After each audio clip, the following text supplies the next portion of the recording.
Sainte Marie, Maman bon Dieu, pour nous, Saint Michel, tout bon ange bon Dieu, pour nous. Saint Jean-Baptiste et Saint José. Bonjour à tous, bonnes frères, sœurs, Mauriciens d'ici et d'ailleurs. Merci d'être venus rejoindre nous dans le programme Un Saint chaque jour. Dans ce programme-là, nous avons l'occasion de faire un peu connaissance avec bonnes saints, bonnes saintes qui l'Église invite nous pour célébrer chaque jour. Et nous pouvons aussi demander aux autres, prier pour nous et intercéder pour nos familles. Aujourd'hui, le 25 septembre, l'Église invite nous pour célébrer mémoire Saint Firmin. Saint Firmin vénéré comme premier évêque et martyr d'Amiens. Le patron, la ville et le diocèse d'Amiens, l'y invoqué contre la fièvre, contre une maladie contagieuse. Et nous profite de l'occasion pour saluer Ban Firmin et Ban Firmina. Imaginez la ville gallo-romaine du nord de la Gaule, c'est-à-dire du nord de la France, en 3e siècle. Société païenne de puissance. Mais un jeune évêque, animé par l'esprit, qui ose prêcher le Christ au cœur même de le monde hostile là. Ça courage pour que tu sur la vie. Parce qu'ils ne peuvent arrêter lui, ils peuvent décapiter. Mais Saint Firmin pour offrir ce disant pour les capables sème la foi chrétienne en Picardie. Et dès ce sacrifice, pour sortir une église vivante, enracinée dans le Christ. Papa et maman Saint Firmin, le petit bien riche, et le petit très considéré dans la ville de Pampelune, en Espagne, à la fin du 1er siècle. Il était un ban converti à la foi par Saint Honestus, un prêtre de Toulouse et disciple de Saint Saturnin. Un parent de Saint Firmin, je suis convaincu, qui, à partir de la première éducation que nous donnons à nos enfants, ordinairement, le reste sur la vie pour continuer.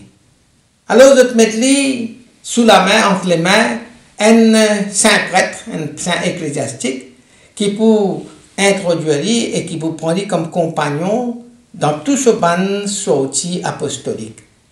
Firmin pour ordonner prêtre à 24 ans. Et il pour trouver un succès extraordinaire dans ce ban de prédication, si bien que Saint Honorat, successeur de Saint Saturnin à Toulouse, pour ordonner évêque pour évangéliser ban païen. L'étant ordonné évêque de un évêque missionnaire qui pour parcourir la France pour évangéliser plusieurs régions en France. Et il pour passer par une persécution plusieurs fois. Il pour gagner battre, pendant pour enchaîner, pendant pour être dans le cachot. Mais il continue. Après avoir parcouru la France, quand il finit évangélise plusieurs régions, Firmin pour terminer dans un sens sa carrière à Amiens, quand il peut installer. Et là, il peut finir, il pourrait cela. Et c'est là qu'il aussi il peut gagner beaucoup de succès. Première affaire qui peut arriver, c'est que le sénateur Faustinien, un sénateur romain, pour convertir. Et l'étant il converti, sa famille aussi convertit avec lui. Donc, il y a dans sa don de l'éloquence là, mais aussi, il y a beaucoup de miracles qui, comme dire, témoignent de ce qu'il était en tant qu'évêque, en tant que saint homme. Aujourd'hui, on est capable de dire comme ça, une bonne qui finit retrouve solidier. Le lendemain, il est capable des lépreux qui guérit, ou bien des aveugles, ou bien des boités, ou bien des sourds, des muets, des paralytiques, ou bien des possédés des démons. Tout ça, c'est un miracle attribué qui est arrivé et attribué à Firmin chaque fois qu'il passait, qu'il fait cette prédication. Peu de temps après son arrivée à Amiens, le temple de Jupiter et de Mercure sont complètement abandonnés parce qu'ils sont païens, ils sont convertis, ils deviennent chrétiens. Et ça, c'est ça qui peut faire qu'il Firmin pour perdre sur la tête, pour décapiter. Alors, on peut comprendre que dans l'époque qui a pu prêcher, qui a pu exercer ce ministère, et quand il a pu tourner partout dans la France, dans un sens, pour y annoncer la bonne nouvelle, surtout dans une population qui est largement païenne, cette prédication sur le Christ, pas t'y accepter, pas t'y accueillir avec bienveillance. Fiamen qui affronte l'hostilité par l'autorité locale, par une menace par le culte traditionnel et l'indifférence d'un peuple qui est encore attaché à une croyance ancestrale. Il n'est pas prêché dans une cathédrale, mais dans la rue, dans une place publique, dans la case, et souvent au péril de sa propre la vie. Ce bonne parole prononcée, c'était un acte de courage. Chaque baptême célébré, c'était une victoire sur la peur. Et tu connais quelle manière, quand l'annonce de l'évangile, ça est capable de coûter sur la vie. Mais, il faut accepter sans détour. Mais le plus grand combat, ça peut jouer en lui-même. Fiamen, ce n'était pas un super-homme, ce n'était pas un héros invincible. C'était un homme habité par le doute, par une conscience claire de sa propre fragilité. Et tu connais que sa mission est grande et que sa condition de missionnaire étranger te rendit très vulnérable. Pourtant, il choisit pour ne pas sauver, pour ne pas tiquer. Il affronte ce ban la peur, ce ban hésitation, et il transforme tout cela comme une offrande à Dieu. Ce courage, pas de lui-même, mais de la foi dans celui qu'il annonçait, c'est-à-dire dans le Christ. Ce qui t'appelle, comment dire, porte-li, ce qui t'appelle, comment dire, chinili, c'était ce désir bien fort qu'il appelle, que un habitant de la France, de la Gaule, je connais Jésus-Christ. Ça, c'était ça sa conviction. Et c'est ça qui t'appelle, comment dire, donner sa motivation pour résister plus fort qu'il appelle. Un habitant de la Gaule, c'est-à-dire de la France, ce type saint comme le Christ. Alors il ne cesse ni pouvoir ni reconnaissance, mais la conversion des cœurs. Pour cela, il a accepté pour vivre pauvrement, sans confort ni sécurité, afin qu'il devienne un témoin crédible de l'amour de Dieu. Sa pauvreté, ce n'était pas une contrainte, mais un choix. Il a envie de ressembler au Christ qu'il a pu annoncer. Saint Fiamen, il rappelle-nous que la mission chrétienne est toujours un double combat. Un combat contre la résistance du monde, un combat contre l'hésitation de nos propres cœurs. Mais il montre-nous aussi que la fidélité, même dans la fragilité, il est capable de porter un fruit éternel, un fruit qui n'est jamais fini. Le moment décisif sur la vie, c'est quand tu t'arrêtes à Amiens. Notre acquise qu'il y a des troubles l'ordre social, l'ordre public par ce ban prédication. Il y a des désordres dans la société, il y a des désordres publics par ce ban prédication. Ça, c'est l'accusation qu'il y a contre lui.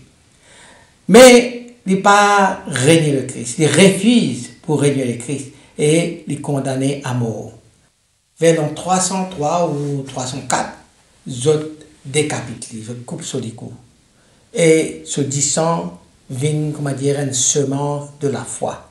La communauté chrétienne d'Amiens, loin de disparaître, au contraire, les renforcer et les prospérer. Le culte de Saint Fiamen, premier évêque martyr d'Amiens, il vient propager avec une rapidité étonnante, comment dire, la flamme allumée dans le cœur d'un peuple. Ce n'était pas simplement une mémoire d'un homme pieux qui m'a célébré, mais tu as célébrer un témoin radical de l'évangile qui fait une verse saudissant et saudissant fait la source pour la vie et la source d'espérance. Dès le 1er siècle, après son martyr, ban fidèle, je commence à invoquer son nom avec confiance. Ban récit guérison miraculeuse commence à multiplier. Fièvre apaisée, maladie contagieuse stoppée, épidémie repoussée. Dans le monde souvent démuni face à ban fléau, Saint Fiamen devient, comment dire, un refuge spirituel, un intercesseur puissant auprès de bon Dieu pour nous. C'était pas une superstition, mais c'était la foi vivante, nourrie par l'expérience concrète de la prière qui est exaucée. Par une relique Saint-Fiamen, qui est précieusement conservée dans la grande cathédrale d'Amiens, et comment dire, un équerre qui peut battre au milieu de la ville, au centre de notre dévotion. Ce sanctuaire devient un sanctuaire, comment dire, un lieu que la foi enracinée d'un témoignage d'un homme qui donne sur la vie pour le Christ. Au Moyen-Âge, alors qu'il y a la guerre et une épidémie qui ravage la ville, un grand pèlerinage qui est encore organisé en honneur de Saint-Firmin. La foule qui nombreux et parfois je sortis de très loin pour venir implorer sa protection. Saint-Firmin les reconnaît comme un protecteur de la Picardie, un saint proche de son peuple, capable pour intercéder dans les moments les plus sombres. Il n'est pas un héros lointain, mais c'est un frère dans la foi, un compagnon dans l'épreuve. Ce culte n'est pas repose sur une légende qui m'a dit embellie, mais il repose sur une mémoire vivante qui peut transmettre de génération en génération. Il incarne sa vérité profonde, qui est le témoignage d'un seul homme offert dans la fidélité et l'amour, il est capable de devenir une source de lumière pour des siècles. Saint-Firmin, il n'est pas seulement prêche le Christ, il incarne le Christ jusqu'au don total de sa vie. Dans le monde contemporain, quand la foi chrétienne est parfois marginalisée, caricaturisée, ignorée, l'exemple de Saint-Firmin les reste brûlant d'actualité. Ce courage face à la persécution rappelle-nous que le témoignage chrétien lui exige parfois un sacrifice visible ou invisible. Ce n'est pas seulement comment dire nous sommes toujours morts pour nous la foi, mais nous sommes capables de vivre pour nous la foi avec cohérence, fidélité et audace. Saint-Firmin lui enseigne nous que la fécondité de nos missions n'est pas dépendre de moyens humains, ni le succès qui nous est capable de mesurer, mais dépend dans la fidélité au Christ, même dans la souffrance, même dans l'échec. Il invite nous pour venir témoin de ma petite fidélité quotidienne, là que Dieu est dans sa place et là que Dieu lui-même lui fait une place nous. Sur l'exemple, c'est un appel pour ne pas gagner peur, pour nous marcher à compte courant si nécessaire, pour nous porter la lumière de l'évangile dans les ténèbres du monde.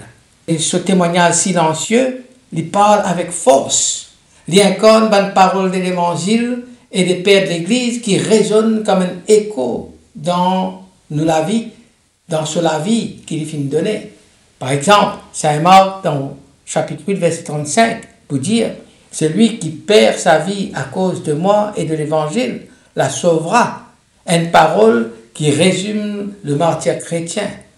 Nous perdons la vie pour nous gagner, nous morts pour nous capables de vivre. Et puis, rappelons encore une fois, parole le grand-père de l'Église Tertullien qui dit « Le sang du martyr est semence de chrétien », une vérité historique et spirituelle. Chaque martyr qui verse du sang, les fait renaître une nouvelle la vie dans l'Église.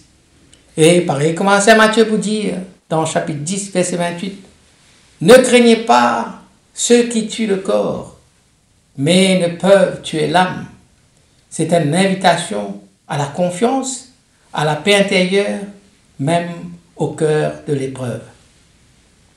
Alors à nous prier.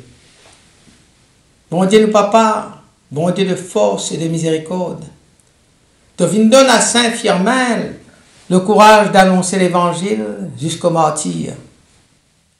Fais-nous un témoin fidèle et joyeux de ta parole, même devant l'épreuve, même en face de l'incompréhension. Par l'intercession de Saint-Firmin, protège ton Église, fortifie les missionnaires, fortifie les catéchistes. Donne-nous le courage pour nous capables de vivre nous la foi dans la vérité et dans la charité. Par Jésus-Christ, ton garçon, qui vit avec toi et l'Esprit Saint, pour les siècles des siècles. Amen. Qui bon Dieu bénisse et tout le pan proche. Que l'Esprit habite toujours dans eux. Qu'il le protège toujours et partout. Au nom du Père et du Fils et du Saint-Esprit. Amen et à demain. Saint-André et Saint-Matthieu. Saint-Jean, Saint-Marc et Saint-Luc. Priez pour nous, priez pour nous, priez pour nous. Sainte-Marie-Madeleine et Saint-Étienne. Priez pour nous, Saint-Ignace et Saint-Laurent. priez pour